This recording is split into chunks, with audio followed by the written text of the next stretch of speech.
Assalamualaikum warahmatullahi wabarakatuh. Pada hari ini saya akan membagi tentang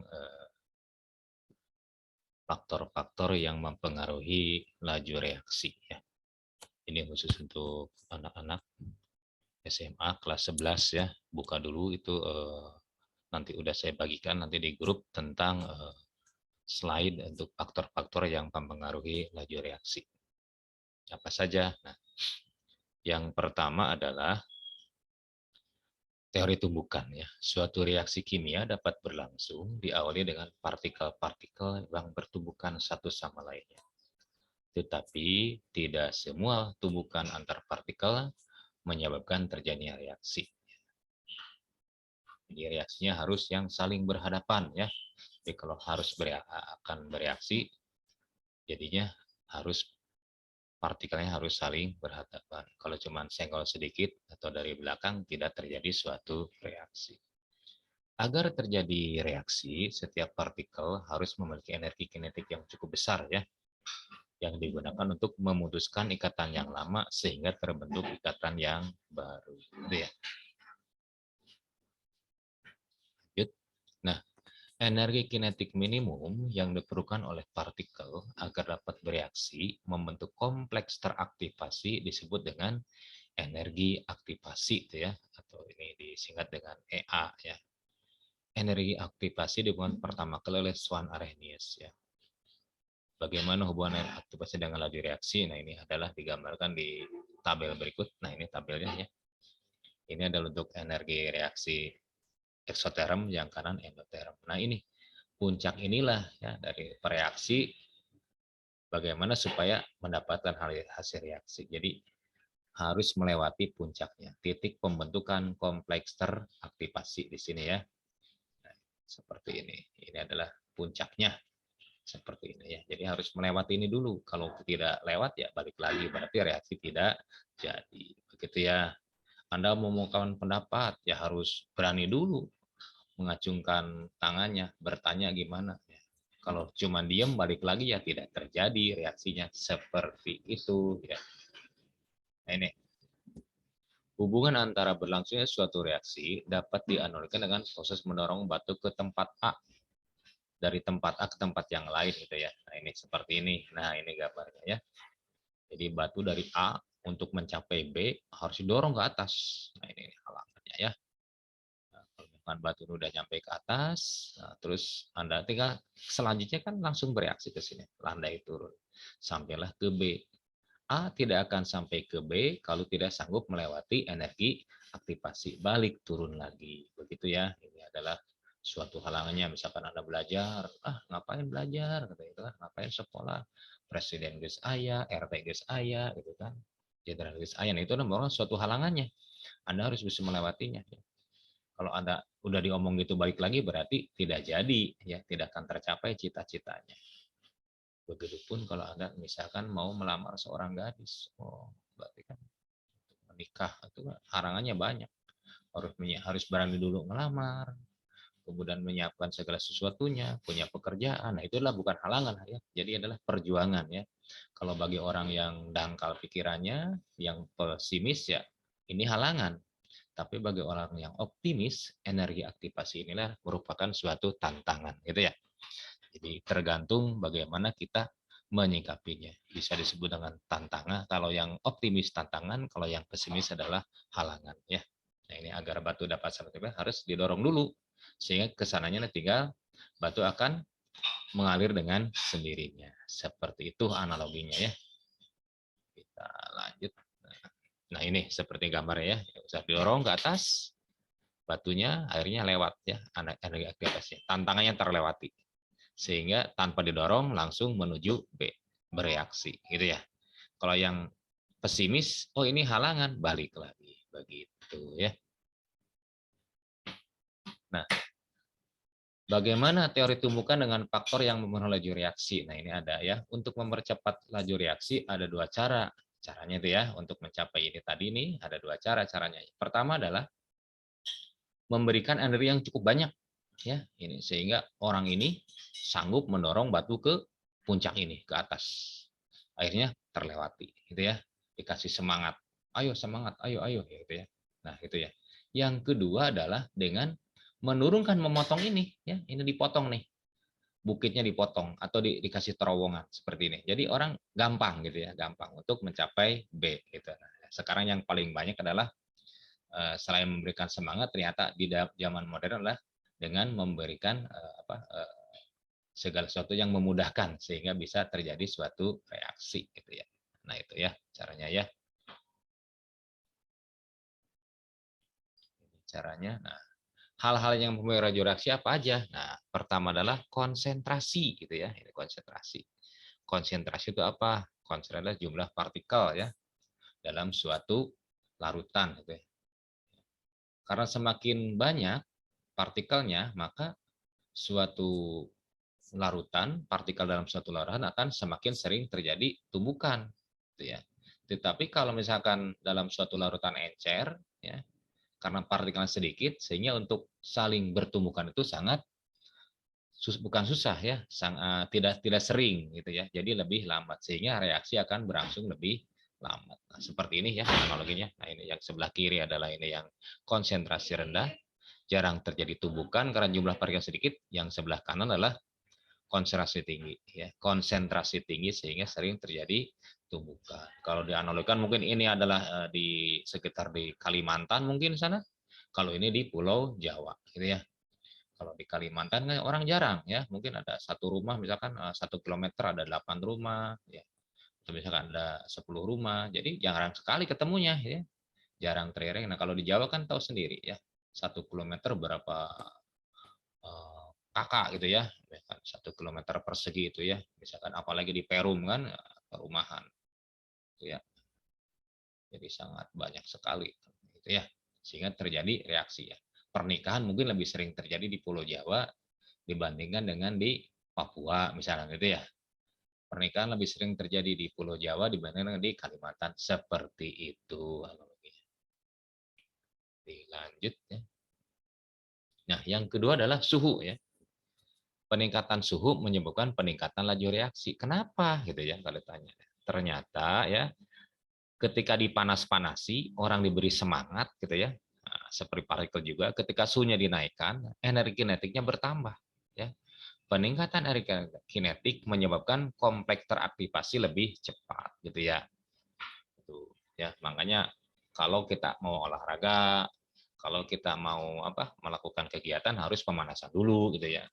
Contohnya guru olahraga kan kadang-kadang, ayo sebelum bermain voli atau bermain basket kamu di pemanasan dulu di lapang basket, dijemur ya dari jam 9 sampai jam 10 gitu ya. Pagi-pagi ayo panasin motornya dulu supaya cepat reaksinya. Itu. Bagaimana cara memanasi motor ya? Ambil kompor gas simpan di bawahnya gitu ya. Setengah jam kan meledak gitu ya. Nah, pada umumnya, untuk setiap kenaikan suhu sebesar 10 derajat Celcius, laju reaksi akan meningkat 2 kali, ya, atau 3 kali, ya, itu dari semula, gitu ya.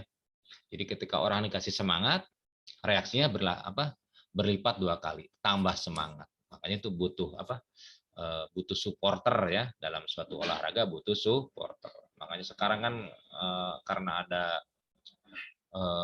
wabah, akhirnya tidak terjadi, nggak ada supporter, jadi camplang kata orang Sunda namanya pertandingan tuh ya.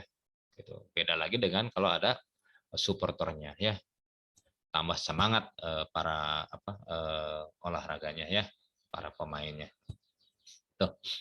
Nah, bagaimana hubungannya seperti ini ya, ini rumusnya ya. Jadi VA sama dengan delta V kali TA dipangkat TA kurang etanol per delta T dikali V0 gitu ya.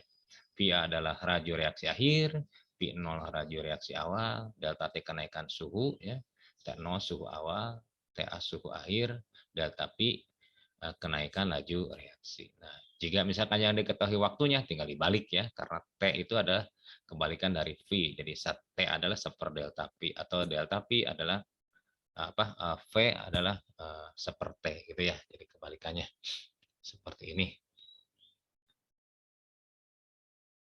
Nah, ini contohnya ya. Suatu reaksi akan meningkat 2 kali semula jika suhu dinaikkan 10 derajat. Berapa kali laju reaksi berlangsung pada suhu 70 derajat jika dibandingkan dengan pada suhu 30 derajat. Nah, kita jawab ya. Pertama kita dengan menggunakan skala garis seperti ini ya, skala garis. Nah, P0. Nah, ternyata ada kita kurang ya dari 70 ke 30 itu berarti ada 4 berarti ya, 4 kali ya. Nah, pertama kan P0. P0 ya, pertama nih P0, kemudian suhunya naik sekali berarti dua kalinya, 2 P0. Naik sekali lagi 2 kali 2 P0 berarti 4 P0. Naik sekali lagi. Ya, yang ketiga nih ya, berarti 8 P0. 8 2 kali ke 8 16 ya. Jadi ketika 4 kali suhunya naik 40 derajat, kecepatannya menjadi 16 kali suhu semula. Atau pakai rumus ini yang tadi ya, P0 delta PA sama delta P pangkat TA kurangi 0 per delta kali P0 gitu ya. 2 kali 70 dikurangi 30 per 10 dikali P0 ya. Dapatnya 2 pangkat 4 kali P0 ya, sama dapatnya 16 P0. Nah, satu lagi ini ya. Suatu laju reaksi meningkat 2 kali semula ya, setiap kenaikan 10 derajat. Jika pada suhu 30 derajat reaksi berlangsung 36 menit, tentukan waktu reaksi yang berlangsung pada suhu 50 derajat ya. Nih, kita lihat jawab ya, delta V-nya adalah 2 karena 2 kali faktor suhunya. Delta T-nya ya 10 karena setiap kenaikan 10 derajat. TA-nya adalah T akhir ya 50 derajat, T0-nya 30. Waktunya 36 menit ya. Pakai rumus yang ini yang T seper delta V kali TA kurang 0 per delta T kali di V0 ya, dapat segini ya. 50 kurangi 30 10 ya. Jadi apa 20 bagi 10 2. Jadi setengah pangkat 2 kali 36. Dapatnya adalah 9 menit gitu ya. Nah, berikutnya adalah luas permukaan bidang sentuh ya. Ini sudah dipraktekkan juga sih oleh anak-anak ya. Nah, gula batu akan lebih sukar larut dibandingkan gula pasir. Kayu gelondongan lebih sukar dibakar dibandingkan dengan yang sudah dipotong-potong. Kertas lembaran lebih cepat terbakar daripada kertas dikepal-kepal gitu ya. Ini udah Anda praktekkan itu ya. Kemarin adalah tablet effervescent yang dibagi 4 dengan yang satu butir. Ternyata lebih cepat yang satu yang dibagi 4. Nah, kenapa? Ternyata tablet effervescent yang dibagi 4 itu mempunyai luas permukaan yang lebih besar daripada yang satu butir gitu ya. Logam seng akan lebih cepat bereaksi dibandingkan dengan logam logam seng akan lebih lambat bereaksi dibandingkan dengan logam seng dalam bentuk serbuk gitu ya. Kenapa? Karena lembut serbuk mempunyai luas permukaan lebih besar gitu ya dibandingkan dengan yang lempengan. Atau misalkan mungkin kalau misalkan dokter ngasih obat ya tablet itu kan sama puyer, berarti puyer akan lebih cepat bereaksi ketika kita minum obat puyer, reaksinya akan lebih cepat dibandingkan dengan minum yang tablet begitu ya. Kenapa? Ya, itu lebih cepat diserap oleh tubuh. Ya, seperti ini ya gambarnya. Nah, ini yang bentuk permukaannya yang apa? Yang kepingan ya. Jadi pinggirnya saja, beda dengan yang bentuk serbuk. Nah, ini masuk ke dalam ya. Sehingga reaksinya lebih cepat begitu. Yang keempat adalah katalis ya. Laju reaksi dapat diubah dengan cara menambahkan katalis. Apa sih katalis? Katalis adalah zat yang dapat mempercepat laju reaksi dengan cara menurunkan energi aktivasi sehingga kompleks teraktivasi lebih mudah terbentuk. Kebalikan dari katalis adalah inhibitor ya, katalis negatif. Yaitu ya zat yang dapat memperlambat laju reaksi ya gitu. Mau cepat atau mau lambat gitu kan ya. Nah, kalau sekarang semuanya mau cepat memakai katalis. Perbedaan energi aktivasi suatu reaksi yang menggunakan katalis dan tidak menggunakan katalis dapat dilihat di tabel di bawah ini ya. Nah, ini ya. Seperti ini, jadi kompleks teraktivasi tanpa katalis ya tinggi. Nah, kemudian kalau ini yang sebelah kanan adalah kompleks teraktivasi dengan katalis adalah lebih rendah. Ya, jadi itu ya seperti ini. Jadi inilah dengan katalis menurunkan kompleks teraktivasi ya. Ya. Ya. Katalis itu sebagai jenis-jenisnya ya, katalis sebagai zat perantara. Nah, ini contohnya ya. Si Udin naksir si Ici ya. Nah, Udin naksir Ici.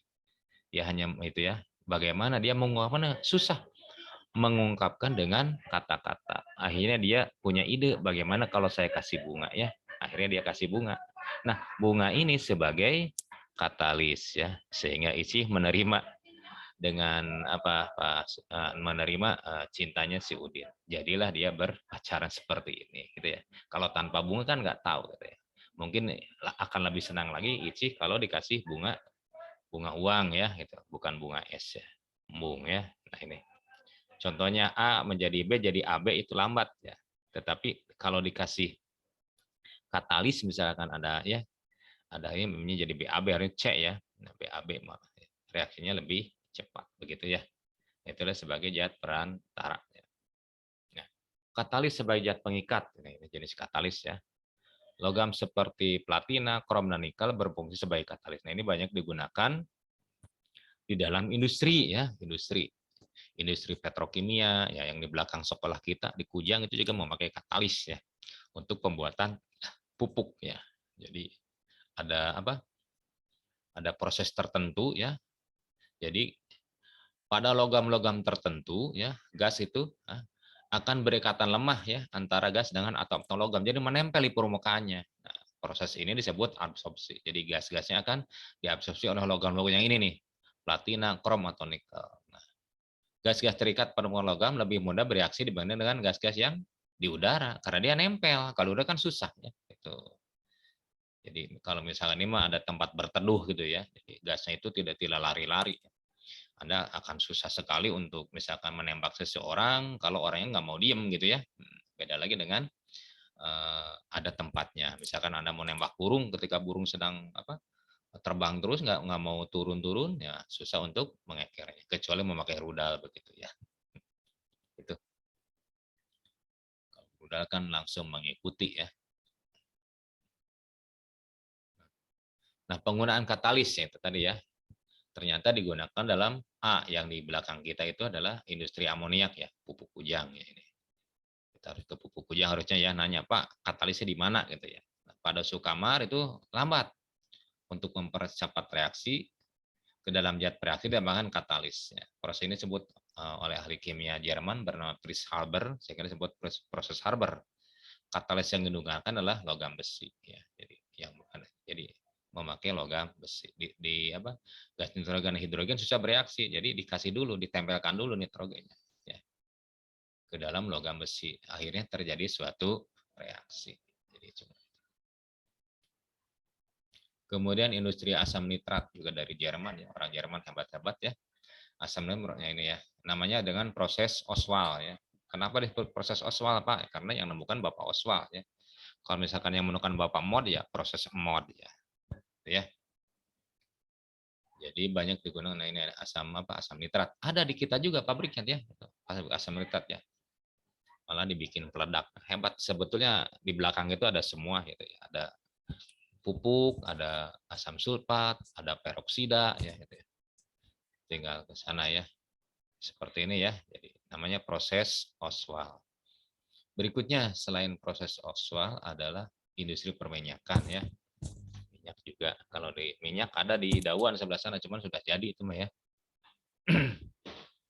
Tuh, jadi pertama awalnya sih memakai destilasi yang sering diajarkan ya, tetapi karena permintaannya tinggi ya, banyak diminati oleh banyak negara, apalagi sekarang ya, minyak susah sehingga digunakan dengan metode katalis alkalisasi ya. Katalis yang digunakan adalah asam oksida aluminium silikon dan krom ya. Nanti kita googling aja Anda ya. Katalis dalam industri perminyakan gitu ya. Apa aja. Nah, terakhir adalah industri roti ya, roti mah rumahan yang bisa ya.